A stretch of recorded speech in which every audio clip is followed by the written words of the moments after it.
Saya akan menjelaskan terkait dengan larutan hipertonik, isotonik, dan hipotonik.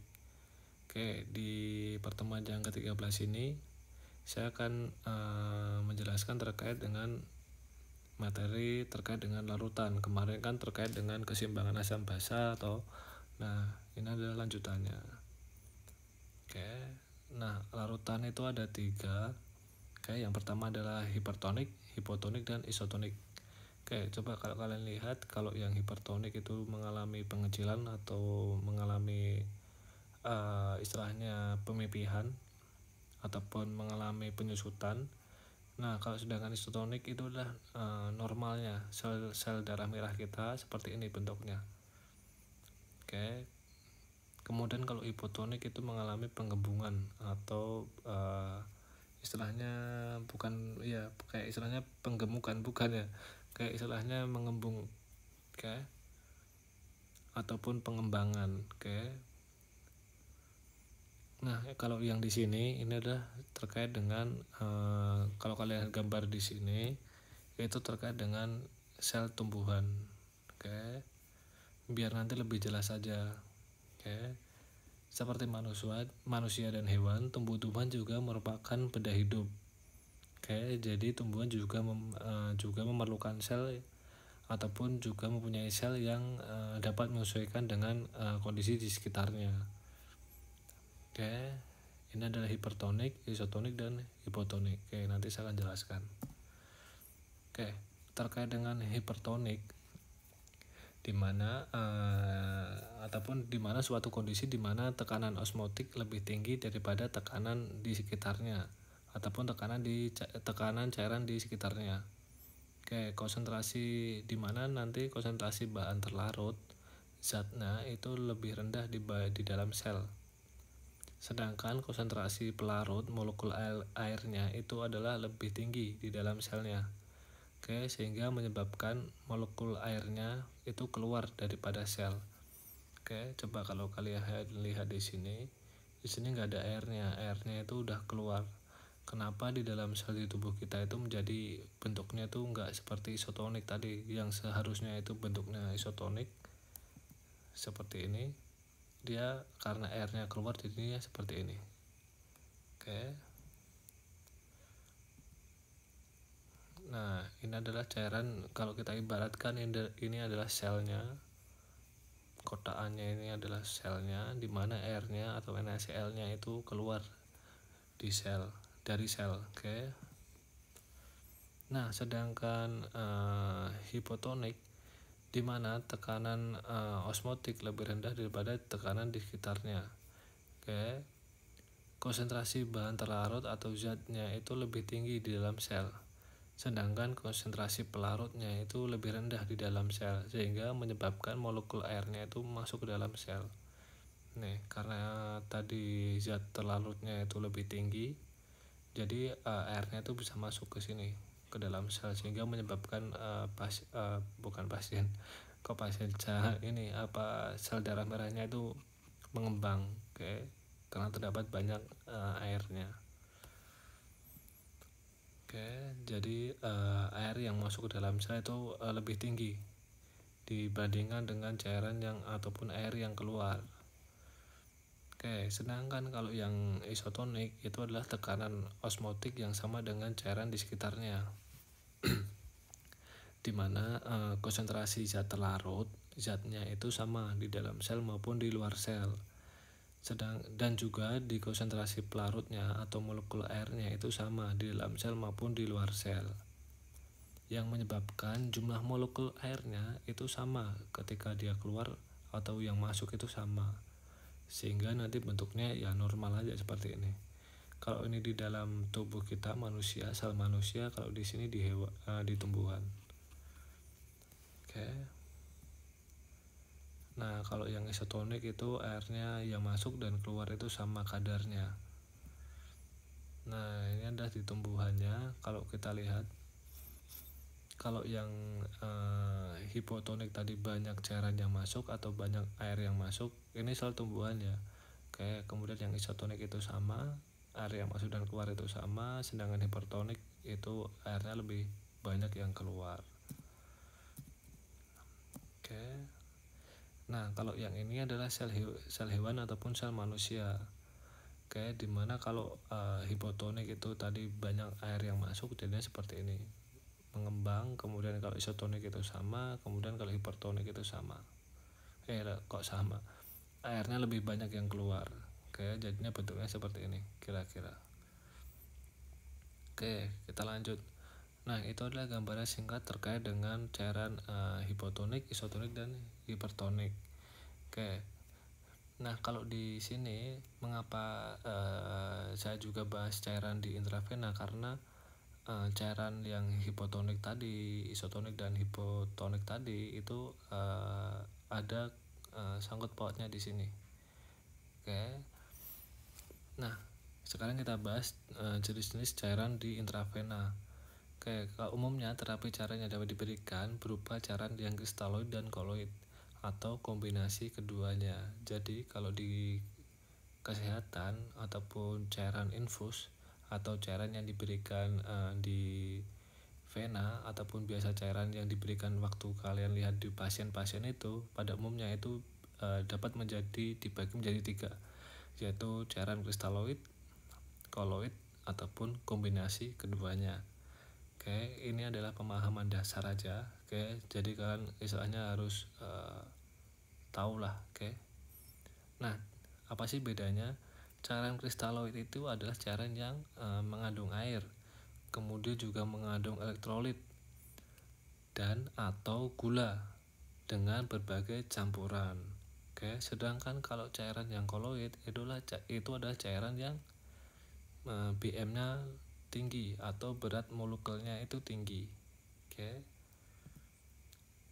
Nah, di cairan kristaloid kita dibagi menjadi 3, yaitu cairan tadi hipotonik, isotonik, dan hipertonik. Oke, cairan hipotonik ini adalah cairan yang didistribusikan ke ekstraseluler dan intraseluler.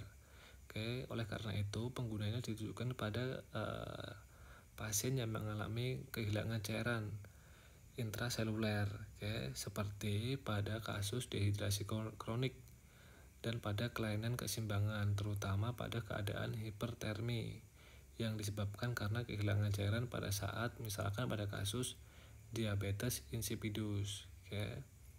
Cara ini tidak dapat digunakan sebagai cara untuk resusitasi pada kasus kegawat daruratan. Oke, jadi misalkan kalau ada pasien mengalami kecelakaan kemudian perdarahan, ya kita tidak bisa memberikan cairan seperti ini. Oke, karena contohnya adalah dextrosa 5%. Oke, karena pada dextrosa ini juga mengandung gula juga. Oke. Kalian pasti aneh ya mendengar kata gula di infus.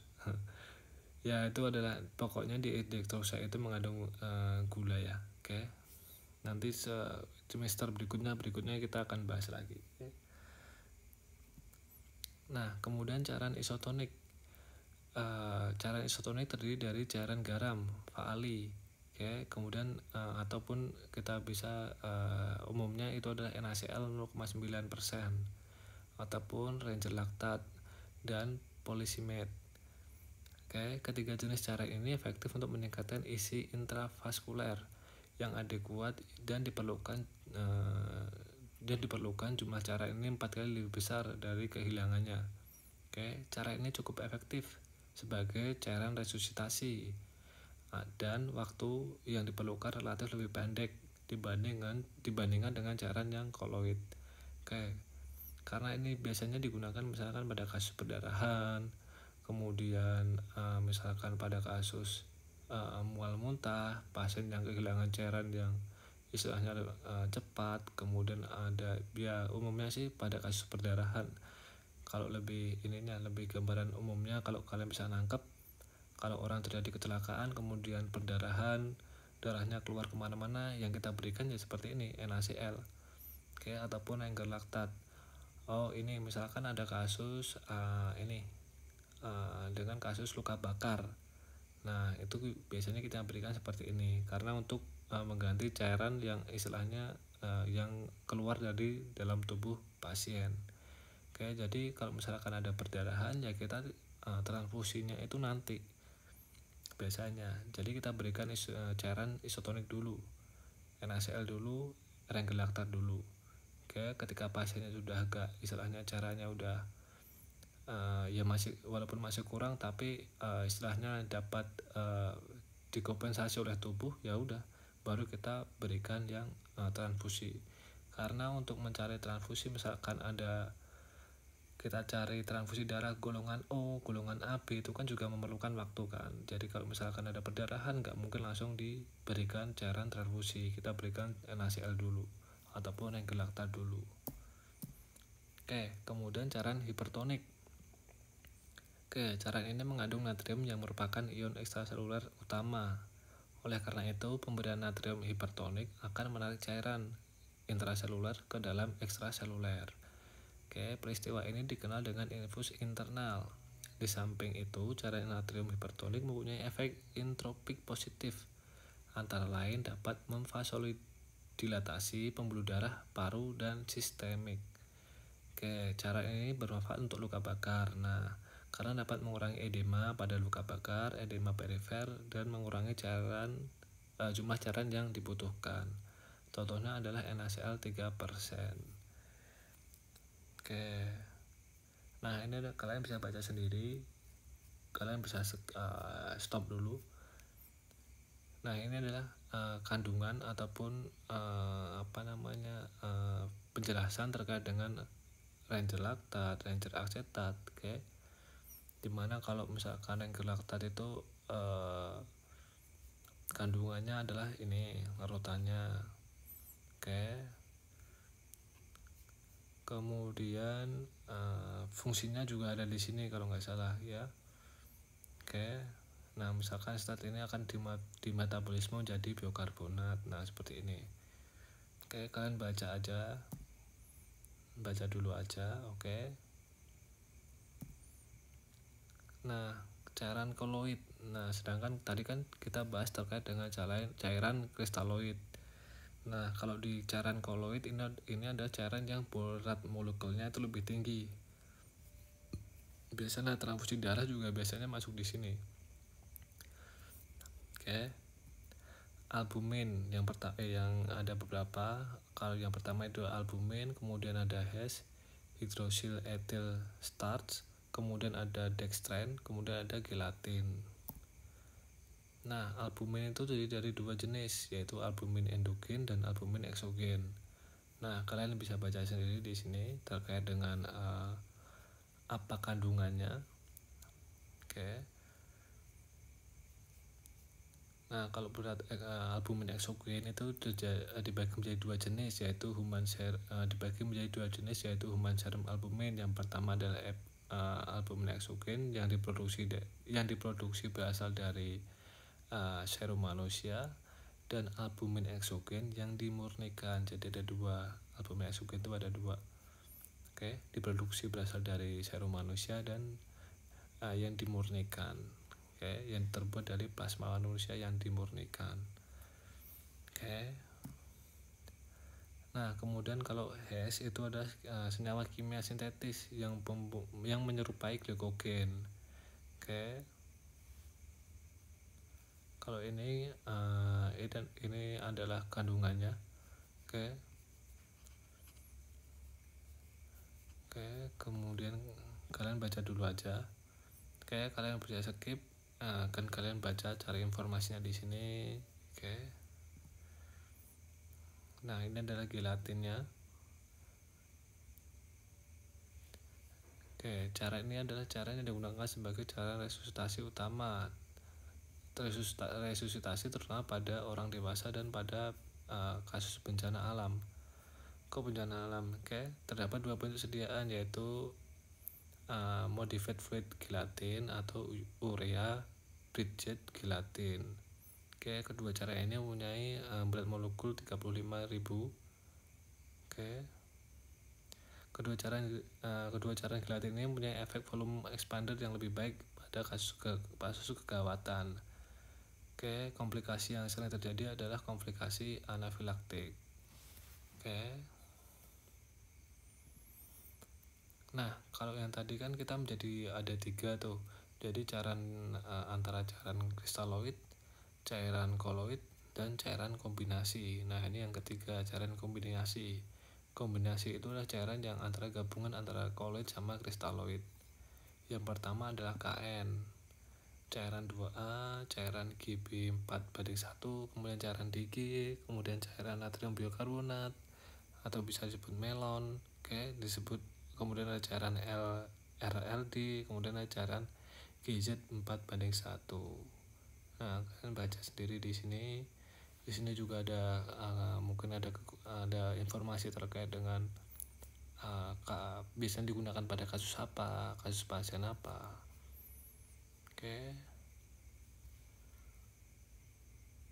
Nah, kalau yang ini pada bronkopneumonia, kemudian status asmastikus, bronkiolitis, Nah, kalau di sini cairan 2A itu biasanya bronkopneumonia dengan dehidrasi, kemudian kalau GB itu pada cairan pada bayi atau pada neonatus yang sakit. Nah, kalian baca sendiri di sini ya. Kalian bisa stop dulu videonya. Prinsip terapi cairan.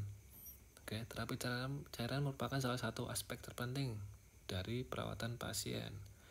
Jadi kita harus tahu ya. Pemilihan cairan sebaiknya berdasarkan atas status hidrasi pasien, kemudian ada status konsentrasi elektrolitnya, kita cek dulu. Kemudian ada kelainan metabolik apa ada enggak. Nah, secara sederhana tujuan terapi cairan dibagi atas resusitasi ataupun pengganti, yaitu untuk menggantikan cairan yang hilang, baik itu secara akut dan maupun rumatan untuk mengganti kehilangan cairan. Ada tiga pembagian atau tiga kategori, yaitu yang pertama ada terapi pemeliharaan atau rumatan, kemudian ada terapi defisit, dan ada terapi pengganti kehilangan cairan yang masih tetap berlangsung. Kalau yang terapi pemeliharaan atau rumatan itu sebagai pengganti cairan yang hilang melalui pernapasan, kulit, urin, dan tinja atau normal water loss. Kemudian kehilangan cairan melalui pernapasan kulit disebut dengan invisible water loss, atau IWL.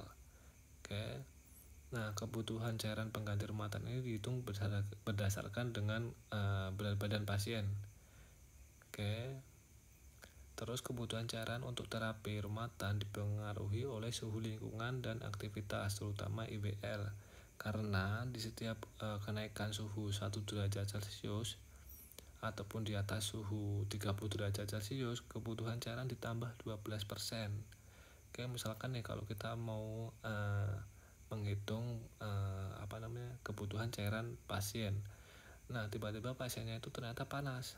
Suhunya itu 39 lah katakan.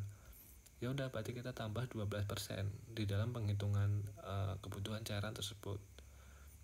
Sebaliknya IWL akan menurun pada keadaan menurunnya aktivitas seperti keadaan koma, kemudian hipotermi, maka kebutuhan cairan rumatan harus dikurangi 12%. Di setiap penurunan suhu 1 derajat Celcius atau di bawah 37 derajat Celcius. Nah, cairan intravena yang biasanya untuk rumatan itu adalah dextrosa 5% atau 10% dari lautan NaCl 4/1, 3/1, ataupun 1/1 sesuai dengan kebutuhan yang dibutuhkan.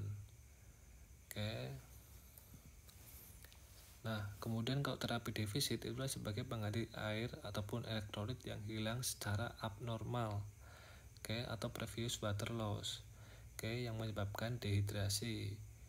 Jumlah berkisar antara 5-15% dari berat badan. Biasanya kehilangan cairan yang menyebabkan dehidrasi ini disebabkan oleh karena diare, mual, muntah akibat stenosis pylorus. Nah, kalian tahu pylorus itu di mana? Coba cek ya. Anatominya. Oke, kemudian ada kesulitan pemasukan oral dan asidosis karena diabetes. Oke, berdasarkan PWL atau previous water loss, ini derajat merupakan dehidrasi dibagi menjadi kalau dehidrasi yang ringan yaitu kehilangan sekitar 3-5% berat badan. Oke, kalau yang sedang itu adalah 6-9, kemudian yang berat itu lebih dari 10% dari berat badan. Oke, kemudian terkait dengan terapi pengganti kehilangan cairan yang masih tetap berlangsung, itu biasanya pada pasien yang ini mual muntah, kemudian diare itu masih misalkan ada kasus pasien muntah atau diare, jadi pasiennya ya masih muntah, ya masih diare. Oke, kalau yang tadi kan masih, misalkan kalau ini kan yang setelah diare atau setelah muntah-muntah. Oke, kalau yang ini adalah saat terjadi muntah, saat itu diare. Oke, kemudian ada saat pas kita suction, kemudian ada pas parasintesis dan lainnya. Oke, jumlah kehilangan CWR itu diperkirakan antara 25 ml kali berat badan per 24 jam untuk semua umur. Nah, untuk mengatasi keadaan di atas diperlukan terapi cairan. Bila pemberian cairan per oral tidak memungkinkan, maka akan dicoba pemberian cairan per sonde atau gastrostomi. Oke, jadi kalau kalian lihat pernah lihat orang makan melalui selang di hidung, ataupun itu ada NGT, kita memberikan NGT, ataupun kalau misalkan nggak lewat hidung ya kita lakukan operasi, kemudian kita bedah di di perutnya, kita langsung masukkan selang kita tujukan selangnya itu langsung masuk ke gasternya atau lambungnya. Oke, itu namanya adalah gastrostomi. Oke, tapi bila juga tidak memungkinkan, tidak mencukupi ataupun membahayakan keadaan penderita, terapi cairan secara intravena dapat diberikan. Oke, jadi kenapa tadi saya mengatakan ada infus yang mengandung gula.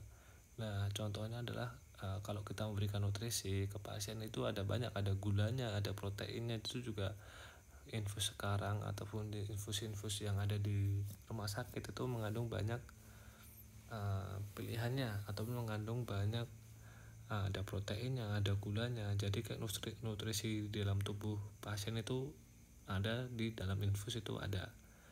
Oke, misalkan pasiennya butuh protein, misalkan pasien koma kan nggak bisa makan, makanya susu, kayak dikasih protein. Kalau misalkan nggak dipasangin selang atau NGT, ya kita berikannya ini infus, lewat infus itu juga ada.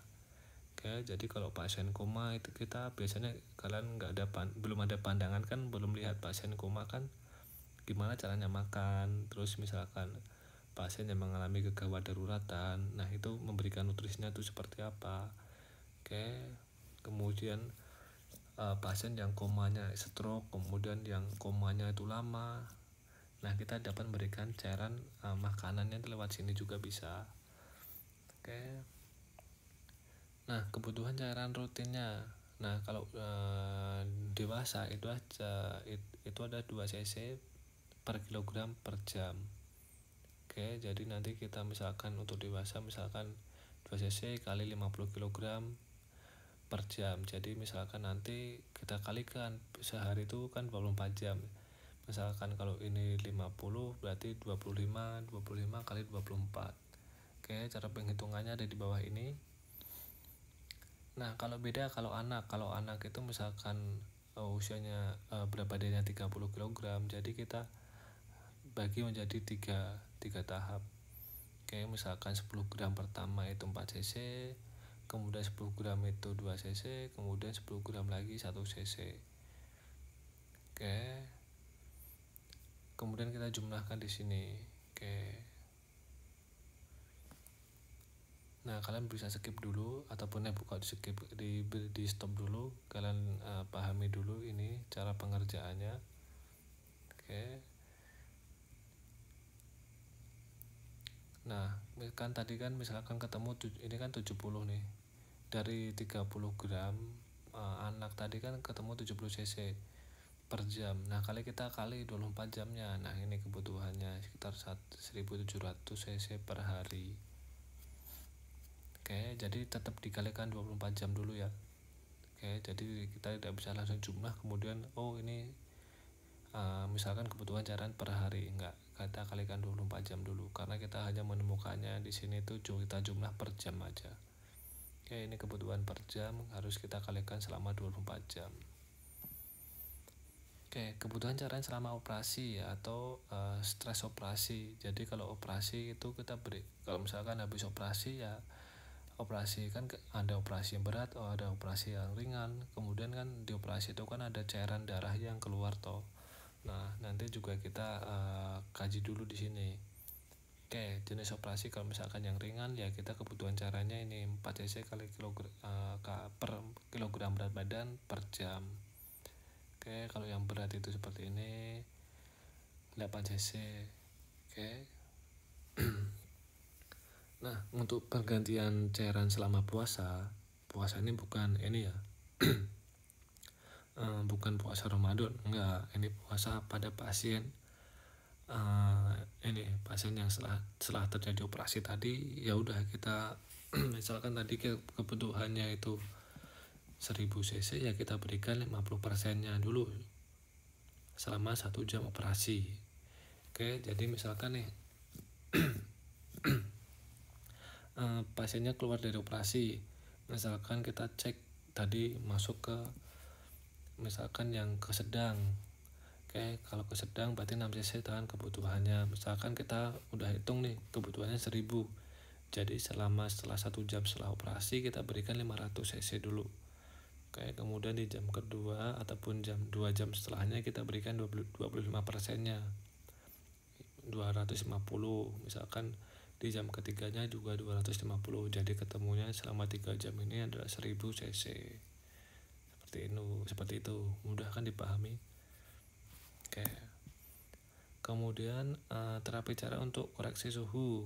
Oke, untuk setiap kenaikan 1 derajat Celcius membutuhkan terapi cairan tambahan. Misalkan 10% kali kebutuhan cairan rutinnya. Nah, ini adalah contohnya usia 12 tahun, berat badan 30 kg. Nah, suhunya 38 derajat Celcius. Untuk koreksi suhu membutuhkan terapi cairan tambahan. Oke, misalkan tadi 10% kali tadi kan ketemunya ini 1700 kan nih kalau suhu normal.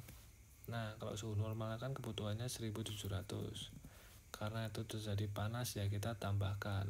Oke, jadi 10% kali kebutuhan yang tadi sama dengan 370 sehingga berapa totalnya 2400 atau 2100. Oke, kebutuhan cairan per harinya. Oke, kemudian ada kecepatan infus. Kalau kalian ya ini tambahan informasi aja. Kalau tahu kecepatan infus kan ada dibagi menjadi infus itu dibagi menjadi 2, tetesan makro dan tetesan mikro. Nah di sini saya nggak sertakan gambarnya ya. Pokoknya kalau infus itu ada 2 jenis, makro sama mikro. Nah 2 jenis ini nanti dibedakan di selangnya itu ada. Kalau yang mikro itu tetesannya ataupun di saat kalau kalian besok lab kalian lihat selang infusnya itu beda. Yang makro sama mikro itu beda. Kalau yang mikro ada jarumnya. Oke, kalau yang makro nggak ada. Jadi kalau yang mikro itu lebih kecil tetesannya. Oke, kalau yang makro itu tetesannya lebih besar. Oke, kecepatan infusnya kalau yang makro itu 15-20. Kalau yang mikro itu 60 tetes per cc. Ya mungkin itu aja tambahan materi yang dapat saya sampaikan. Kurang lebihnya saya mohon maaf. Mungkin ada tambahan ataupun lagi nanti ada pertanyaan bisa langsung ditanyakan di e-learning. Oke, saya akhiri. Wassalamualaikum warahmatullahi wabarakatuh.